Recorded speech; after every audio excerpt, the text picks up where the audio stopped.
La République du Congo peut dorénavant compter sur la Banque mondiale pour l'amélioration de son secteur éducatif et le renforcement des services d'électricité.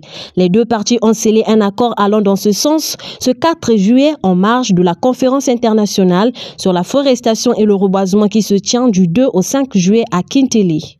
Nous avons un partenariat solide avec la République du Congo qui est défini dans un cadre de partenariat bien aligné au plan national de développement économique de la République du Congo. Donc dans cette stratégie, le soutien au secteur de l'énergie y est inscrit.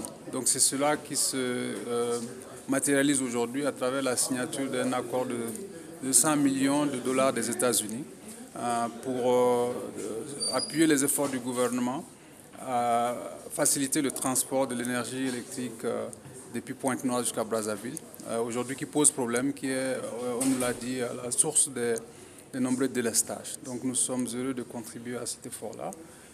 Tout comme donc également le secteur de l'éducation, qui le développement du capital humain, c'est un des piliers de notre stratégie de partenariat. Donc nous appuyons ce secteur à travers un projet innovant qui va donc appuyer les efforts du gouvernement à améliorer l'accès et la qualité de l'éducation pour préparer les Congolais de demain à l'économie numérisée, à l'économie digitale et donc résoudre les problèmes d'accès aussi qui se posent pour les populations. Donc nous sommes très fiers d'être auprès du gouvernement pour ces deux projets-là. Une éducation préscolaire et primaire de qualité et les compétences de base en lecture et en mathématiques, ainsi qu'à renforcer les systèmes de gestion de l'éducation, ciblant ainsi les enfants vulnérables des départements des plateaux, l'Ekumu et Kwilu et la Cuvette Ouest. Il permettra également d'optimiser la qualité de la prestation de services d'électricité en stimulant l'économie et améliorer la qualité de vie de la population de la République du Congo.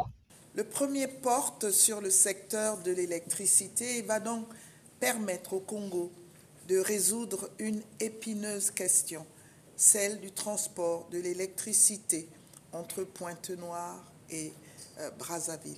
Le deuxième accord couvre le secteur de l'éducation, car comme vous le savez, les Congolais de demain sont préparés dès à présent en allant à l'école. Et donc, nous voudrions de ce fait, encore une fois, remercier la Banque mondiale pour cet accompagnement. Cet accord paraphé par le ministre de l'Économie et des Finances et le directeur des opérations de la Banque mondiale pour le Cameroun, la République du Congo, le Gabon, la RCA et la Guinée équatoriale.